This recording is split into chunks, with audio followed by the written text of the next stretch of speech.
Hi, everybody. Welcome into Browns Film Breakdown post-game coverage of the Browns' victory over the Baltimore Ravens.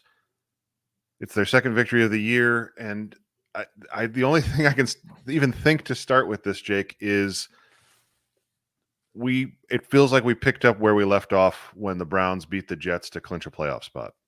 This is the team that we grew to love last year, winning difficult games, winning late, finding a way against all odds to just do what is necessary to get a win. And we're back, baby. We're back. Yeah, they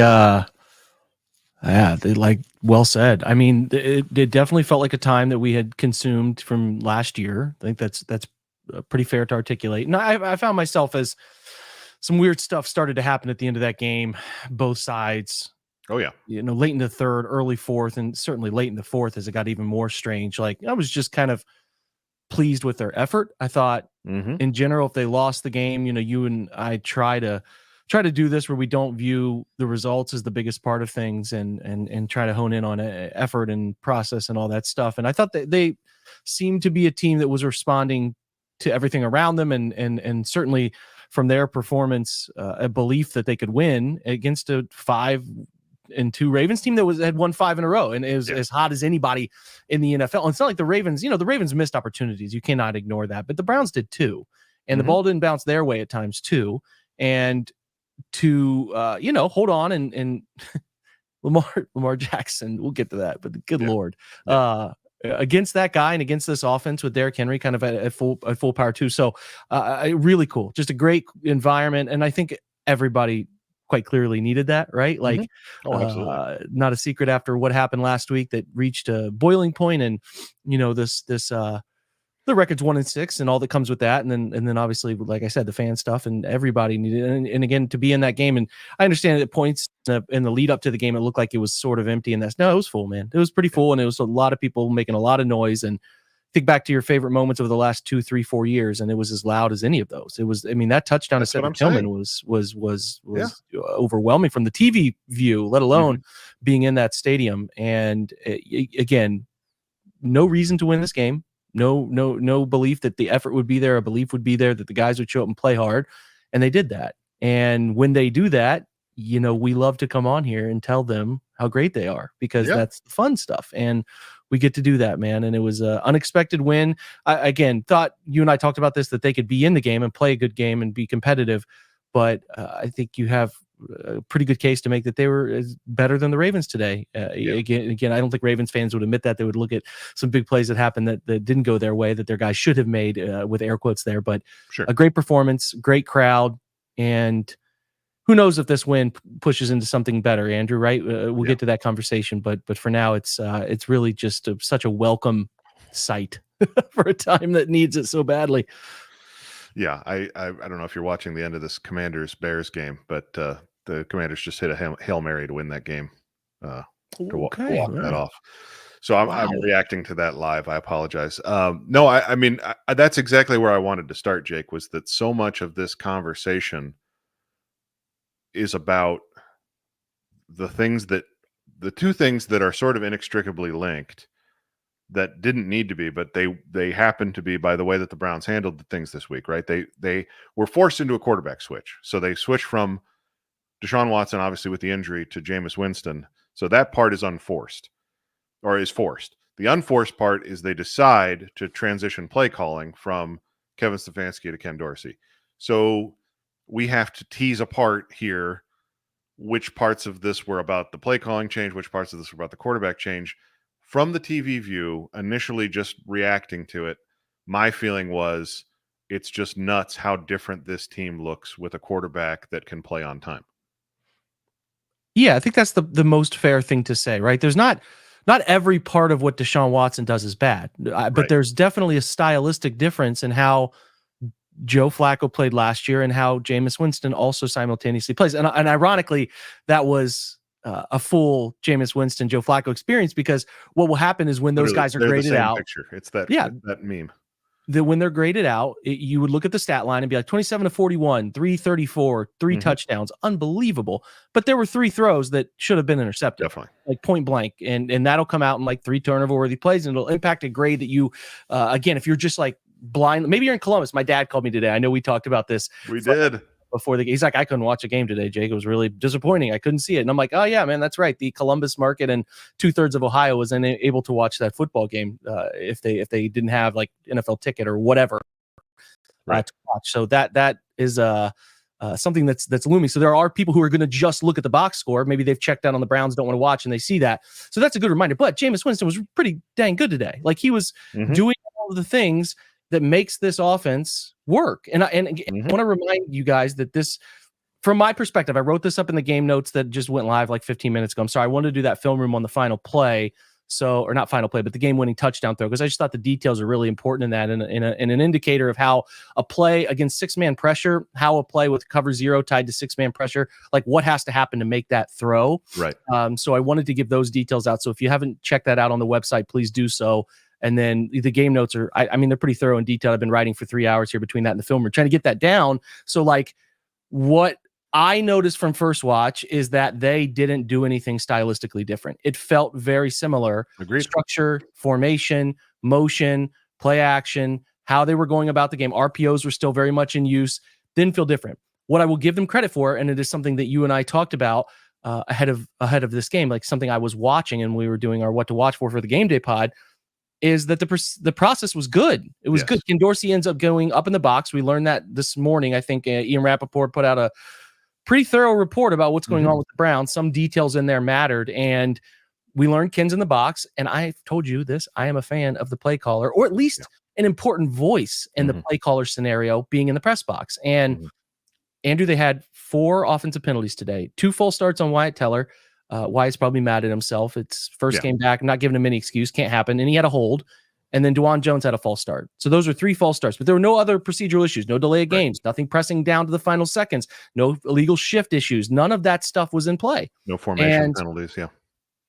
Take from that what you will. But the process was what we wanted to see. How did that look for them? And it was better, which is awesome. And obviously, they just, I think, hit plays that they thought they could hit this year that just haven't come together. And again, not all the quarterback's fault. I thought the offensive line played spectacular football today. Their best, at least in the pass game from first watch, protection game of the year. Now, caveats again, Ravens not loaded up with edge talent. They don't. I mean, they're not even starting. Like Odafe Owe is like just healthy and active. They're struggling. When the Ravens get into these big games that matter, they have interior pass rush, Matabike and some others that are pretty good in there. And the Browns did well. They did very well with those guys. But the edge guys they don't have the talent there. They're like playing Kyle Vanoy. They lost Jadeveon Clowney to free agency. Like they're just not good enough there. And if they're, ultimately they need to make a trade there. That's a different conversation. But we just need to judge the Browns' performance. And from the first view, the pass protection collectively was really good.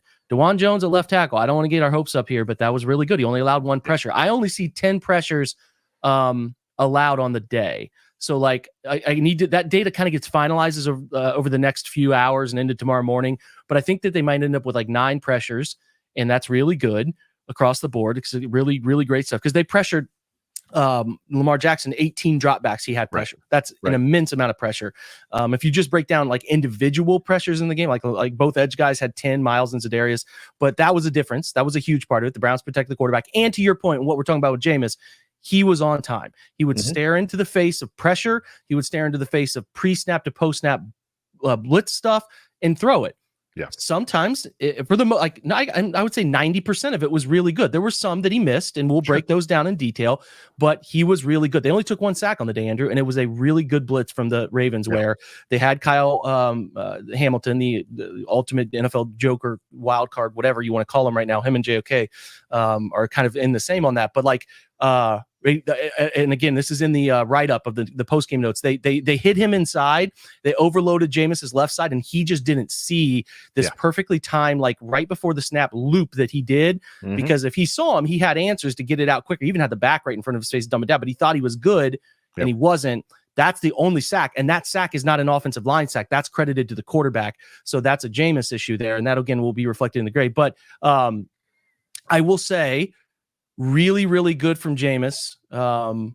Just like Joe, and what's stopping Jameis from being like, hey, let's give that guy a $120 million contract.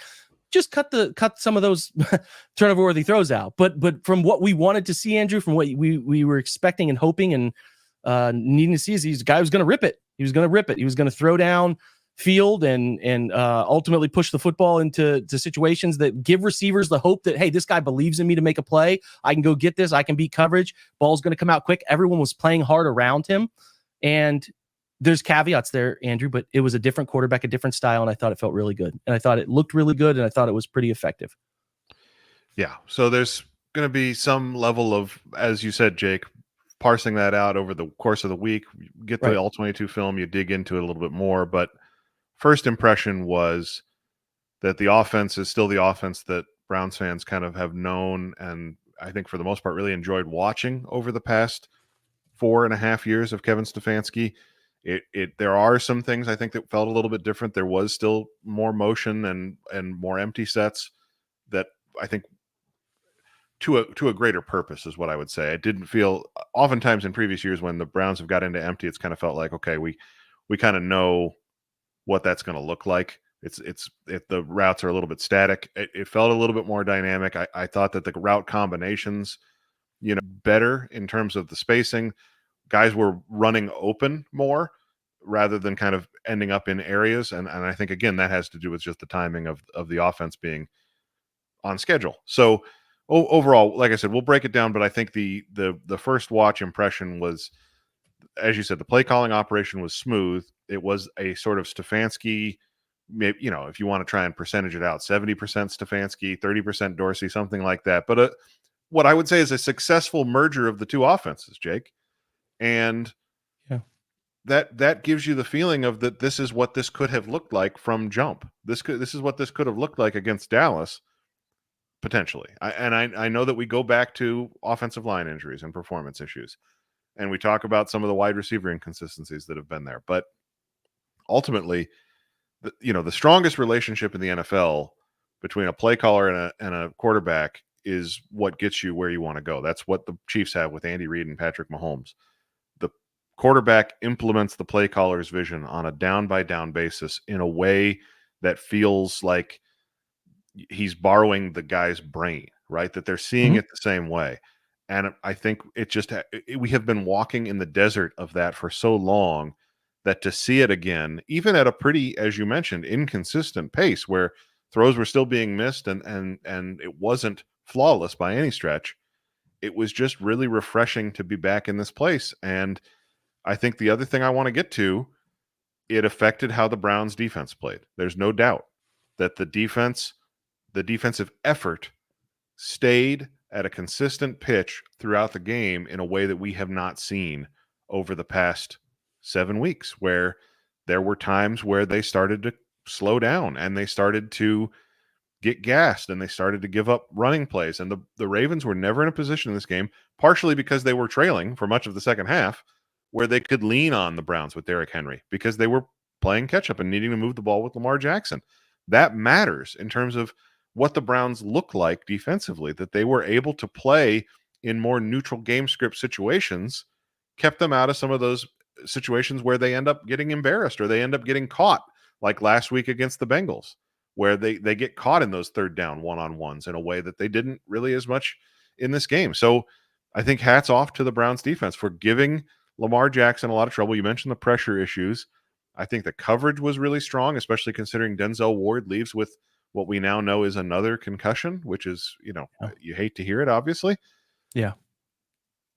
The defense played really, really well despite losing JOK and Denzel Ward. That is a tribute to not only the fact that they can still do it, but the fact that it's a team sport. Football is the ultimate team sport.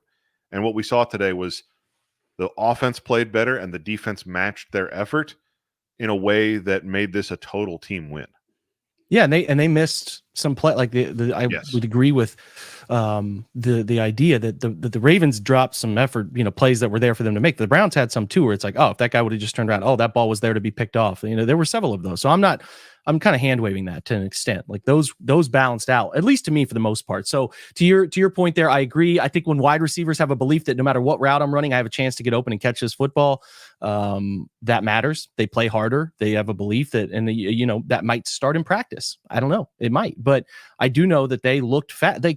You would agree with me that so many times over the first 6-7 weeks, it felt like they were slow. It felt like they couldn't move. It felt like they were playing in quicksand. And I thought, and I believe that there is an energy boost that comes from a belief in what you're doing. 100%. And I'm not here to say definitively, because I don't know definitively that it is all a Deshaun Watson problem, but I think that there's one underlying indicator that could be it. It could also be that they just believe in Dorsey doing it and what he was calling and how he believes in it. There was a moment in the early portion of the game where a quarterback in this uniform, I haven't seen a quarterback do this, where they had a pre-snap pressure dialed up from the Ravens. The Browns unfolded it with a dummy call at the line of scrimmage, saw what was coming, and Jameis Winston checked into a screen. Now, this wasn't a can call. This wasn't a can rewind 2-play in the huddle thing.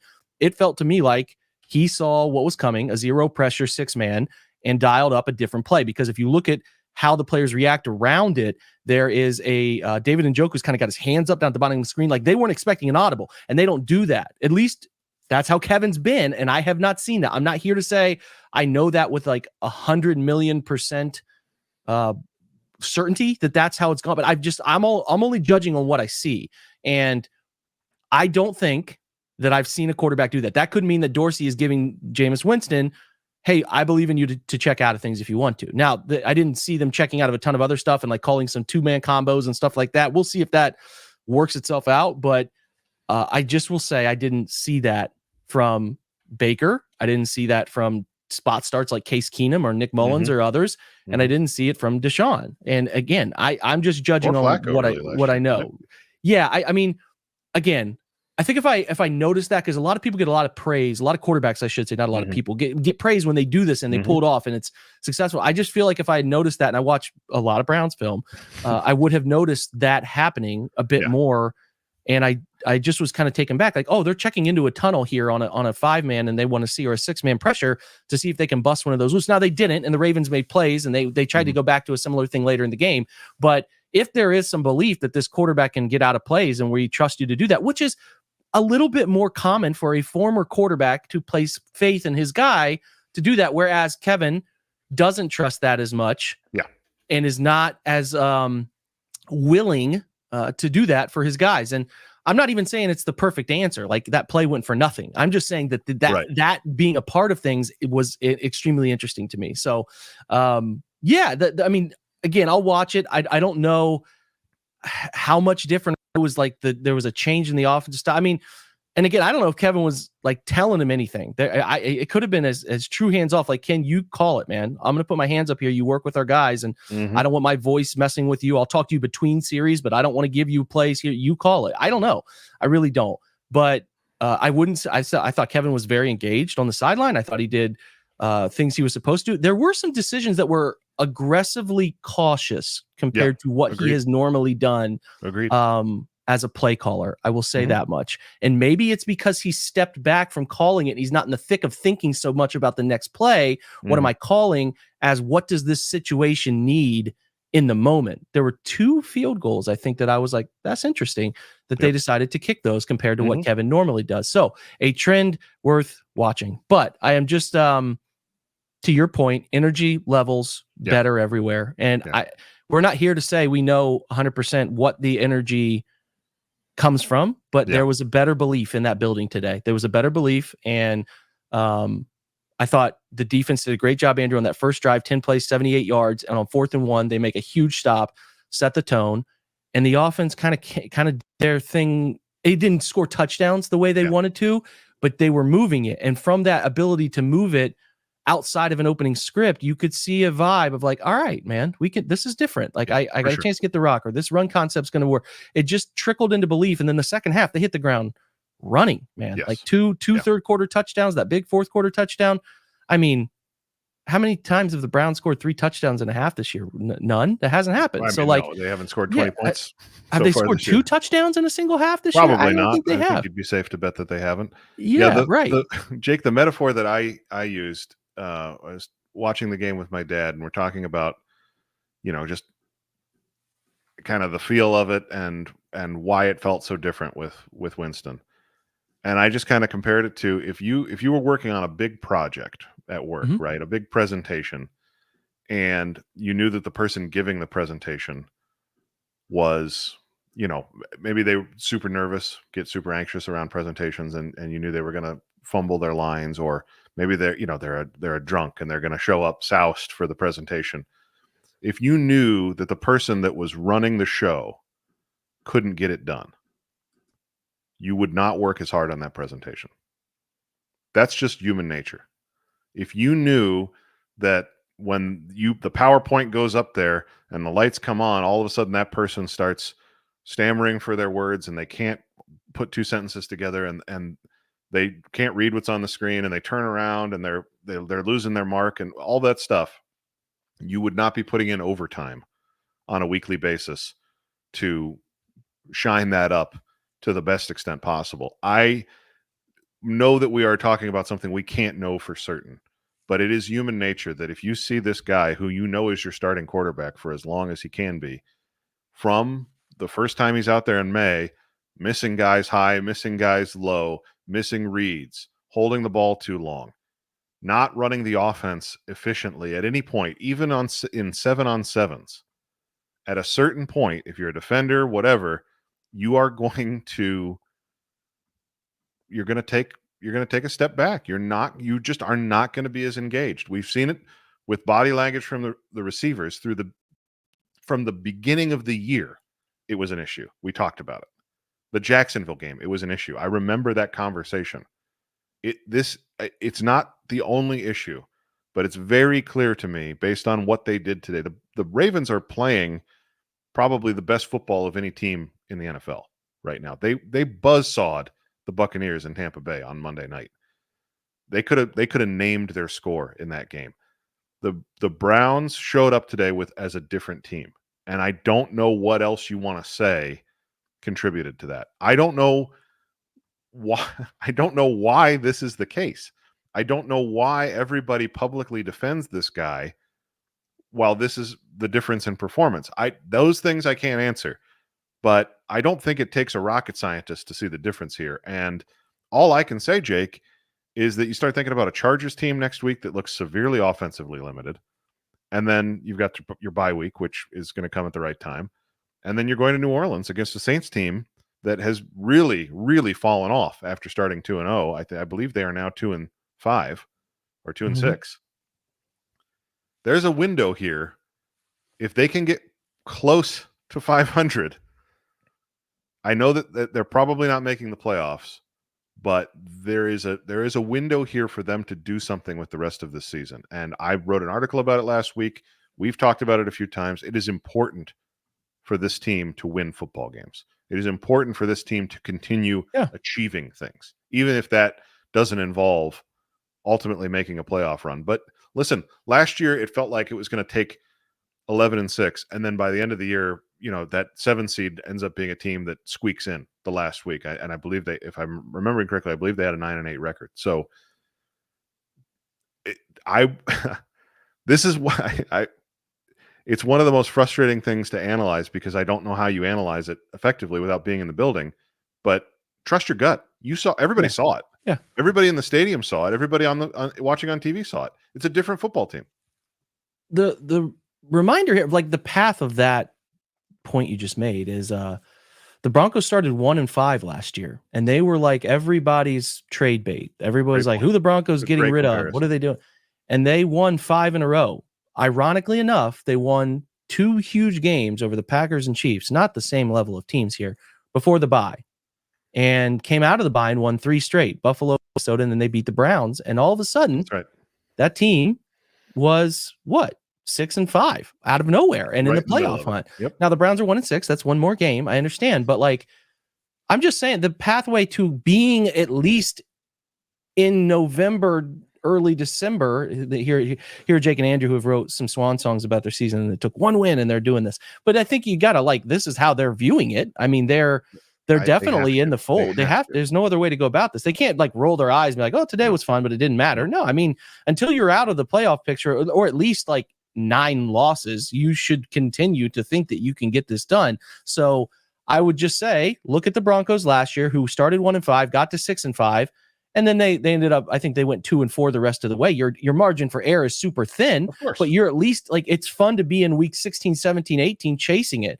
And wouldn't that be such a better situational outcome than what we've been entertaining for doomsday stuff? So and you're right, and I again echoed the same sentiment at the end of today's write-up after the game, is winning matters, man, and it'll continue to matter for an organization that hasn't won enough in 25 years to keep doing as much of that as you possibly can. And we've talked about this at length. I think we believe that very thoroughly about this upcoming quarterback class. There is not a guarantee the first overall pick gets you the answer. We see that play out so many times. There are other avenues to travel to try to solve that. So it's paramount to look at it day by day, the Browns week by week. I know as fans we'll look ahead, but it's not like this is a case of we haven't seen somebody do that before. Well, last year's answer, they're 1-5, right? So I just think that's the best pathway to go about thinking through this whole thing. But to your point, when they play this way, when they're inspired and when they're hyper-focused,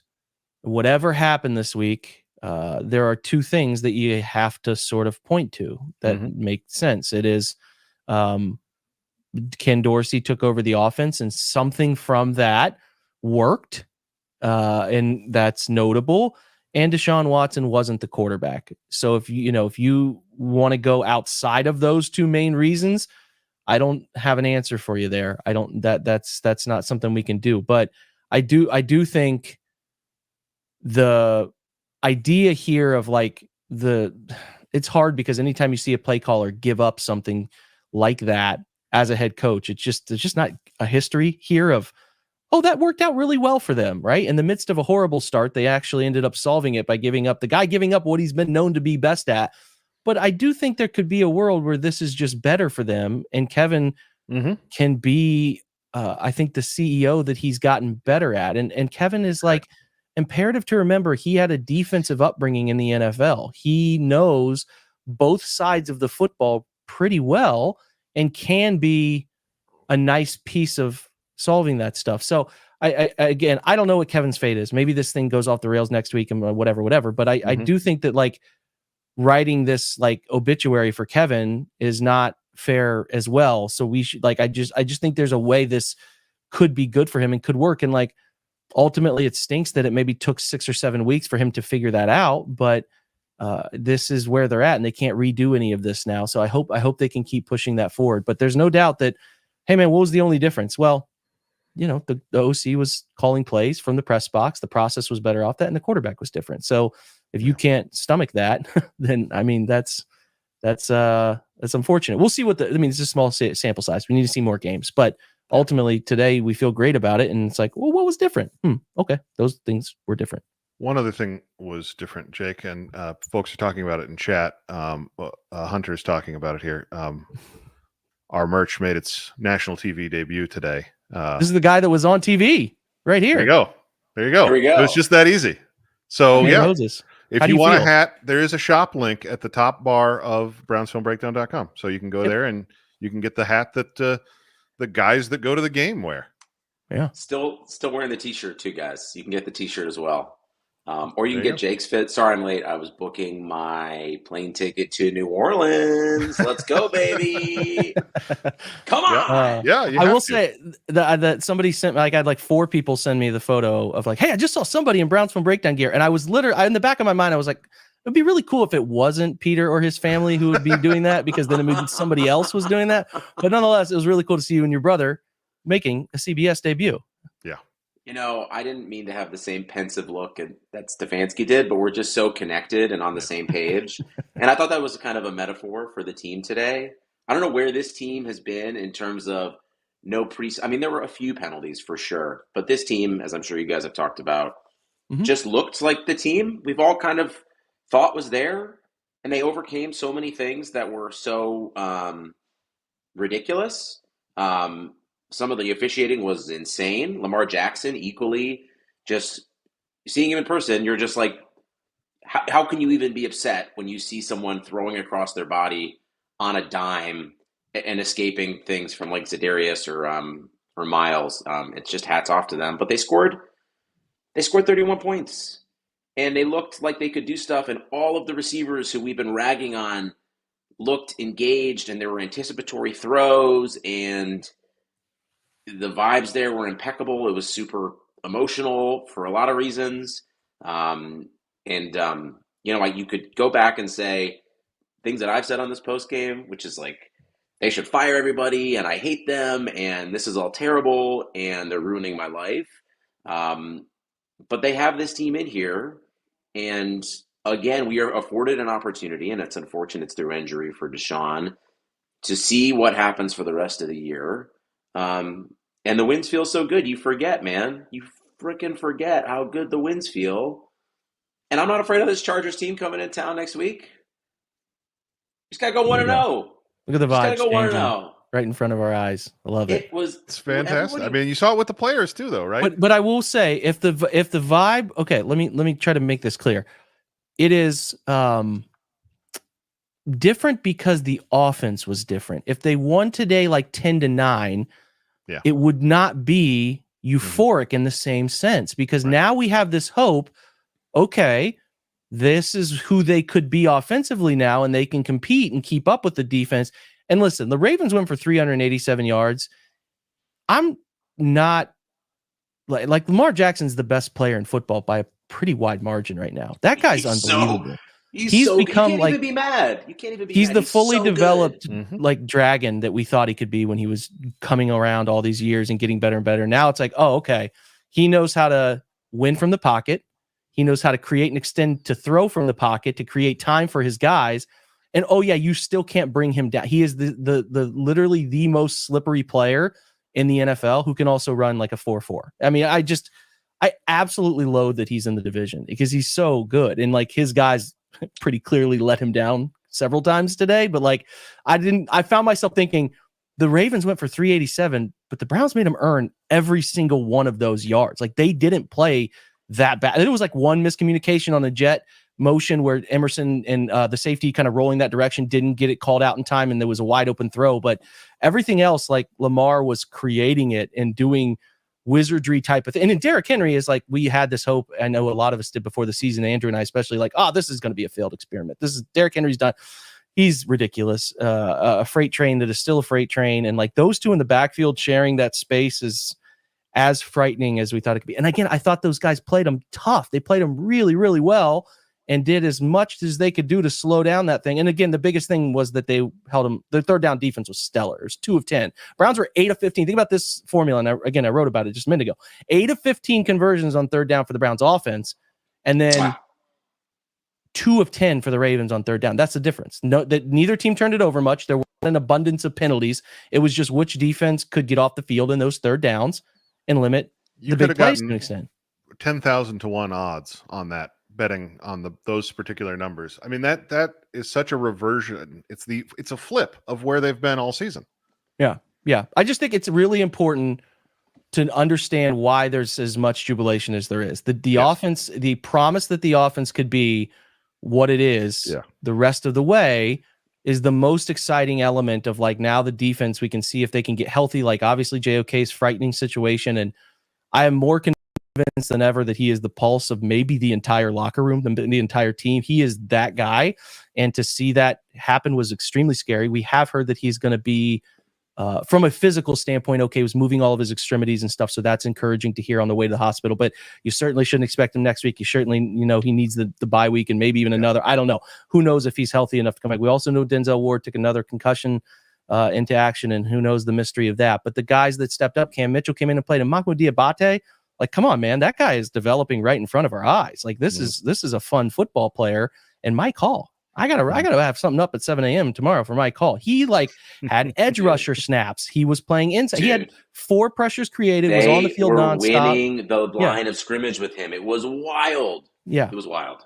Yeah, Yeah, he played phenomenal games. Darius had 10 pressures. I just want to reiterate, and Andrew, you made a good point of this. The Ravens are as good as anybody in the NFL right now. And if they were starting the playoffs today, but even after this game, I would say that team, they got some concerns with Wiggins and Humphrey are beat up in the secondary. Eddie Jackson is a pro. Yeah, Eddie Jackson is not the answer, but they got time to solve those things. But what I'm getting at is that's a really good team, and the Browns stepped up to the line, went toe to toe, made more plays in more critical moments, and that is something that this team might just have needed to see happen again to remind themselves we are not a 1-6 team.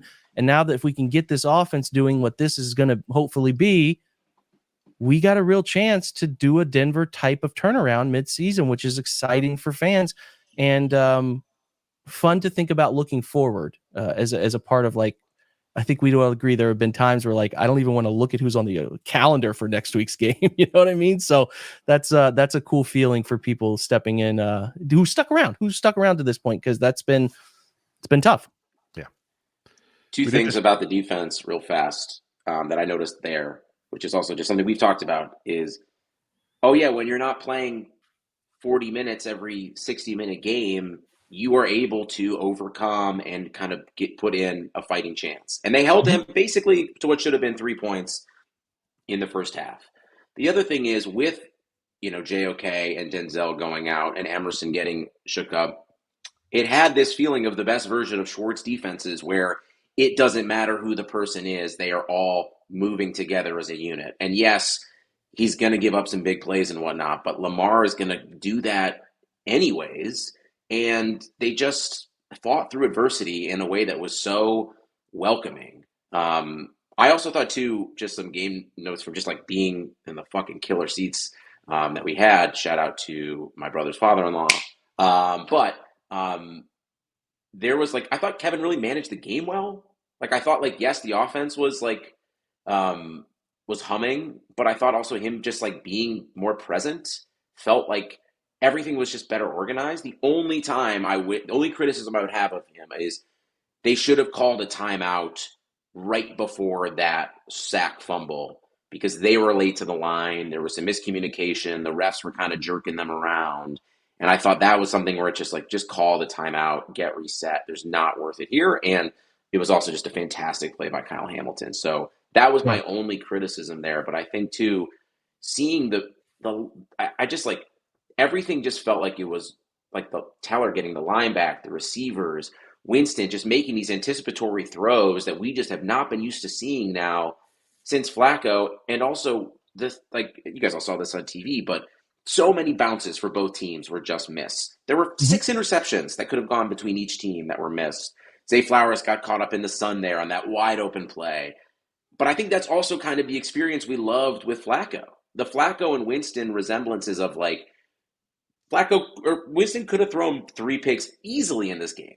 It didn't happen, and they won. But he also threw 3 touchdowns and for 300 yards. And I think for us, just giving ourselves a chance as a fan base to say, hey, we're not going to be reading newspapers in the stands in December. It's just such a breath of fresh air. And listen, we're going to have plenty of time to talk about Deshaun, plenty of time to talk about do Andrew and Kevin stay or go.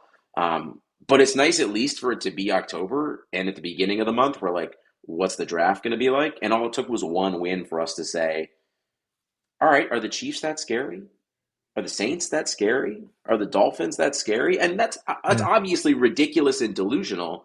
But part of the fun that was taken away from us is we didn't even have a chance to be ridiculous and delusional.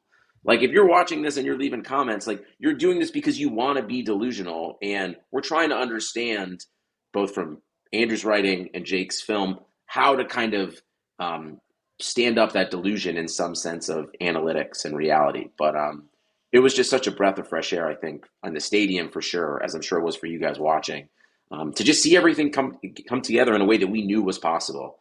And I don't think it's even necessary to talk about Watson as much. This was Jameis's stuff. The line played well. The coaching was fantastic.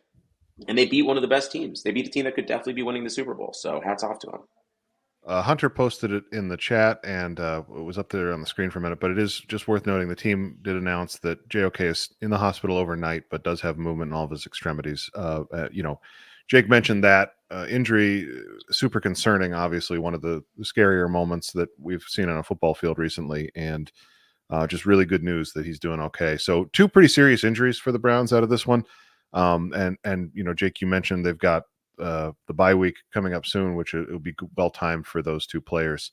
I did also just want to try and target a few player performances. The first one that definitely jumps to mind is Cedric Tillman, because obviously catches the winning touchdown, but just real night and day performance. This website, I think across the board, has been pretty hard on Ced in terms of just the performances being pretty uneven and the effort being a little bit hard to parse at times, and just not knowing where he needs to be, et cetera, et cetera.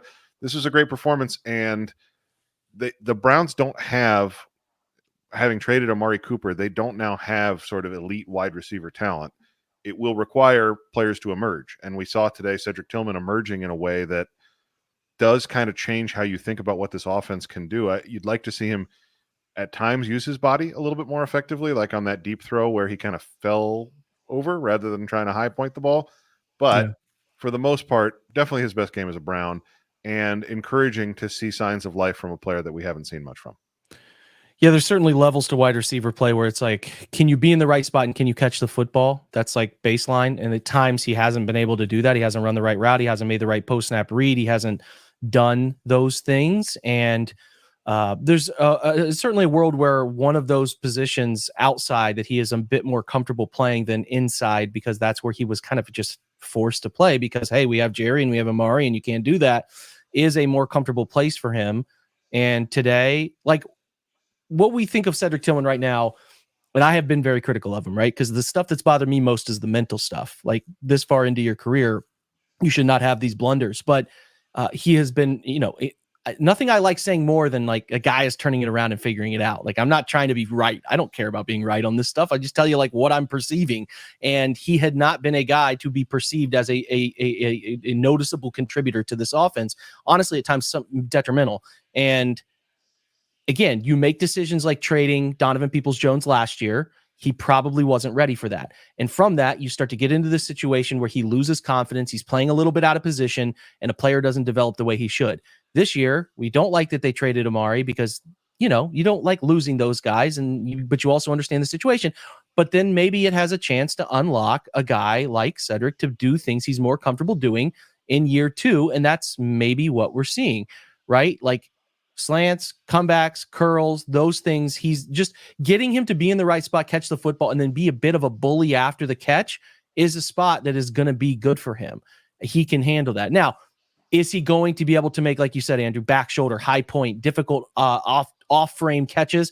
I don't know. That's how a guy goes from being like a nice contributor to being like, oh, they got a dude at receiver, because he takes the expected and makes the unexpected happen, right? Like those are, you guys don't need me to break this down. You get it. You see him across the league.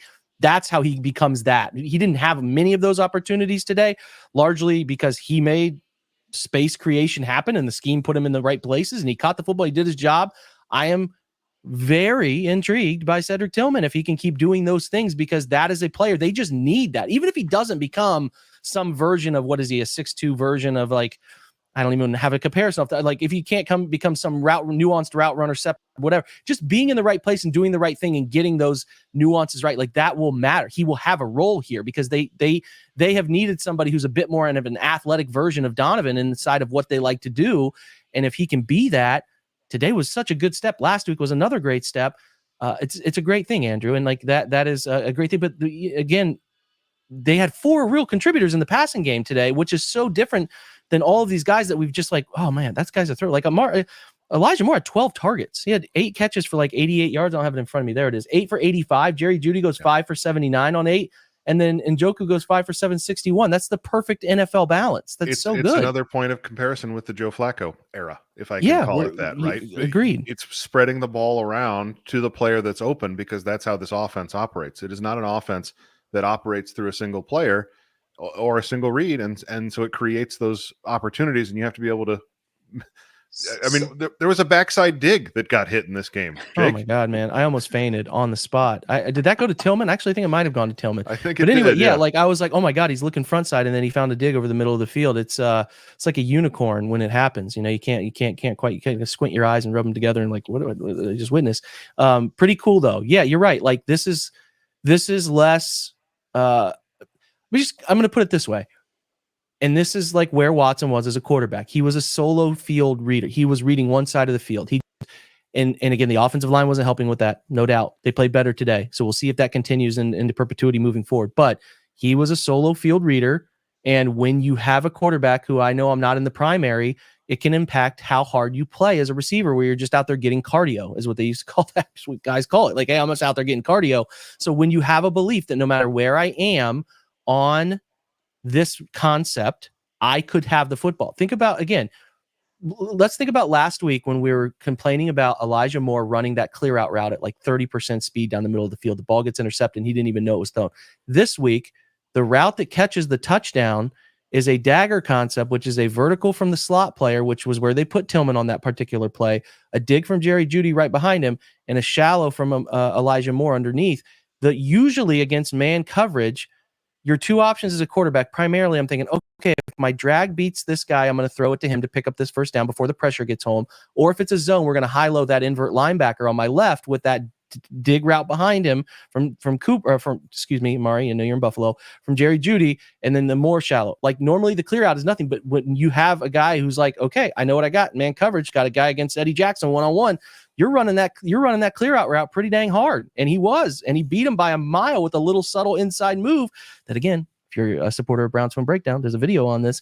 It was beautifully done. And like that stuff matters. I think the thing I would love to know is last week, the Bills, the NFL, NFL Plus or NFL Next Gen Stats said that Amari Cooper ran an average speed that was the highest average speed on routes run since 2020.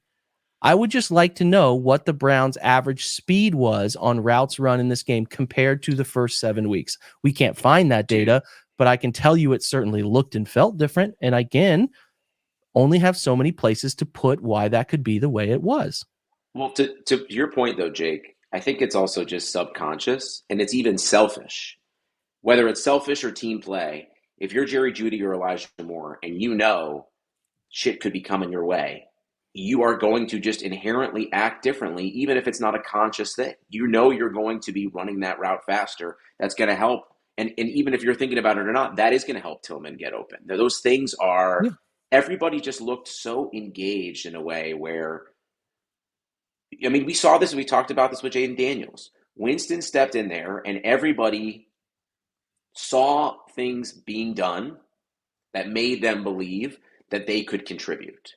And while football is the most tactical, complicated game, also, if everybody just kind of believes, that's also just as valuable too. And you just saw a belief in this team that honestly, it felt like the crowd was getting over some kind of like, am I really believing what I'm seeing right now?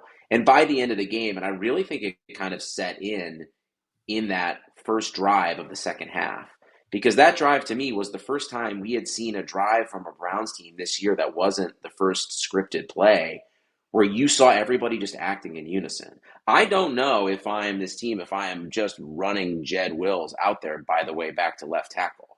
DeJuan Jones, who, might I just say, I was sitting behind the bench, for as big of a man as he is, quite a tiny tushy, all right? That guy is definitely... This is why we bring Peter on. We need tushy insight. There we go. Listen, I mean, he was sitting next to, who was it, Afedi? What's his name? Jermaine Afedi. Yep. Afedi, yes. And dude, that guy has got a dump truck, but like, I mean, it's amazing because he was half the size of Thanos. And listen, as a big man with an upper body and a tiny tush myself, I was just, I was happy to see someone out there fighting the good fight. But like he's overweight. He's definitely battled injury, but the give a damn of someone like him at left tackle, and this line protected their butt off, and they are older. They have not been as good. But are you sure you're running out Jed Wills back into this vibe of this team that is running crisp routes, doing things and That being is- competitive. That is I don't something we know. failed to mention there, Andrew, in terms of like what all did change. That is Who an was the element next that player I did was going to change. get to? Good call. I mean, I'm more talking about Jed. Like Jed was a part of like what was different. Oh, sure. It was Yes, like that yes. Jed was also Good not point. out there, which No, DeJuan played a great game. And Yeah. you mentioned earlier the Ravens have some issues with their pass rush, but that's not really the bar because the Browns have been giving up pressures to any team that wanted them. Some teams they weren't even playing at times. So what will give me a lot of courage, Andrew, I don't mean to interrupt you, but I just want to wrap that up on DeJuan in this line is like, it's one thing to just rush up field and give them isolate. I want to see if the Ravens have done what every team has done to them so often, which is send a bunch of funky twists up front. Like if they played, and again, I thought from first watch they did better here. If they were able to handle those line movements and exotic blitz stuff from their job, then I will be very interested in breaking that down for everybody because it's been historically bad the first 7 weeks. So again, I just will be interested in probably paying attention to who's setting protection. I didn't get a chance to see that in real time. And like, is Posick doing it? Is there something different they did there? Did they get it? Like, does it feel different in how they're passing off these things? I don't know, but like they've played bad edge rushers this year. Like, I don't think the Commanders have very good edge rushers. There have been examples of teams that don't have very good ones and they have struggled. So it would be backward for us to be like, well, they're not very good, so just ignore this. No, this is a really strong step in the right direction. And I thought Madubuike was as quiet as I've seen him in the pass rush in a game in a while. And that ultimately is their best guy up front, and that matters. So that was also really good to see. So the offensive line gets a helmet sticker, however you want to reward them, because I thought that they played a really strong football game. Knowing where your quarterback kind of is and going through his progressions, and even when Watson is at his best and moving around, that still causes sometimes some holding calls and things like that. And just Winston just looked like a quarterback. It was so nice. And I think it just kind of intrinsically inspires everybody, including even the defense and the freaking special teams. Even with a doink, it was just like competency all around. And Wyatt Teller coming back too, obviously. Let's not be, the Zinter to Teller upgrade there is massive. And Conklin they just played well. They really did. Mm-hmm. Yeah. The last thing I wanted to kind of get to in terms of just all the things that happen. There's so much more to talk about in a win, it turns out. It's fun. I can talk for days. Let's go. We did, I do want to say something about Jim Donovan because there's not, I mean, I love Tom Hamilton, but I am a Browns fan first and most. And Jim Donovan is, I think, one of the, if not the best play-by-play man to do it. And it was just incredibly heartbreaking to see that news yesterday. The Browns are a better team to root for because of the wonderful work that he did for many years in describing their play on the field through some really, really hard years. And he never was anything other than the best at it. So I just, we're in the business of talking about the Browns, but he was the best to do it. And I'm just so, I think I'm really thrilled that this game happened the day, after, because he would have called the hell out of this game, man. And I as much as I wish that I was able to hear that call, I also know that, he appreciated every moment of what is one of the more dramatic Browns victories of since they've been back. And I just want to express how much I admire his work and will miss him every Browns game. I will say too, it is very much Jim Donovan too, as he got worse and worse and worse, clearly to the point that he passed. He never there was never like a public understanding of that. We knew he stepped away and how hard it would be for him to step away. And he did release some words when that, but it's clear that this got worse fast. And he spent time, like Terry Pluto, to his credit, wrote a remarkable piece about some of the final times he got to spend with him. And Doug Deacon was obviously heavily involved in those moments too. And very personal and a very inside look at that. And again, I think I know Jim was saying, I don't want everyone to know this. I don't want everyone to feel bad about this for me. And he didn't want to be the shining star that he was. He was a shining star in that industry and in Cleveland, covering things for decades that go away. And some people like myself know him just as a Browns radio voice, but he was so much more than that for years before that opportunity presented itself for him. And the Browns, to their credit, put out a great tribute for him. WKYC put out another really special tribute for him, looking at his life with them. That is well worth your time if you can find that. And all of that is just it was just so Jim Donovan, as you put so well, Andrew, there, to like, when I was thinking about this earlier, was like, he didn't want anyone to know this, and he wanted it to be all about the Browns and not worry about me, and just to the very end. And it just sort of speaks to who he was and how many people he touched. And the Browns are better for having him for the years that they had him. And if they're playing the rest of this year with him in mind and inspired by him, and they continue to take care of his family and all of that, then that's just a great story. So, Jim, we at Browns Film Breakdown loved your work, man. That's the most respect we can give you from afar, is that we admired and loved your work. And the Browns are a little less than what they used to be since he's passed. And yeah, there you go. I think the thing that I think about with Jim Donovan is like why we all felt this way about him. What was it about him that he did or exuded? And to me, it was just like energy and a positivity and a buoyancy and a lightness, even when he was talking about how the team could not find a way to win, or criticizing them more harshly than anyone. And there was just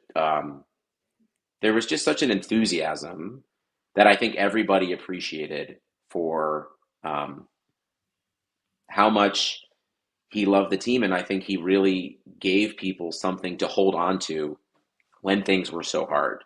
And I think for us, even, it's to me that the lesson is, what do I take from that? What do I love about Jim Donovan's calls, and how do we do that for this post game, or for Andrew's Wednesday podcast in the middle of a losing season, or Jake's film room when he's upset about the defense? And I think the lesson is just like, we love this and we love this team. And even when we are at our worst or our most critical or our most frustrated, how do we still connect with people watching this, leaving comments, subscribing, and like be positive and laugh about it, or try to articulate a connection about what we wish was happening or why, which isn't always easy. This team makes it so challenging. And I think someone like Donovan, who was fighting cancer for a quarter of a century, most of that privately, brought so much joy to so many people for a team that has not deserved the love and affection that it's gotten. And he was such a big reason for that. I think Zagura, in a certain way, has kind of continued a little bit of that tradition, really carrying the team's emotional core through some really dark times. And I think for us, as a lesson, is like, it's like, how do we bring that joy on a regular basis? Because they might not never win the Super Bowl, but that's never going to stop us from feeling all of these feelings. And that to me is such a really cool way that we can honor Jim Donovan in our daily lives, and hopefully building this website. Yeah, I think that's all really well said. I just wanted to spend a little bit of time talking about Jim, because I think we're all going to miss him, and we all felt that today in a beautiful way, that the Browns were able to celebrate a victory, and also memorialize him in a really heartfelt way. So we obviously will have a ton more breaking this game down. As Jake mentioned at the top, there's a film room up on the website right now breaking down the game-winning touchdown pass from Jameis Winston to Cedric Tillman, beating a blitz. How does that work? He goes into all of it. There's also very thorough game notes on pretty much everything you need to know from the Browns' win over the Ravens. There will be a bunch more to come over the next few days.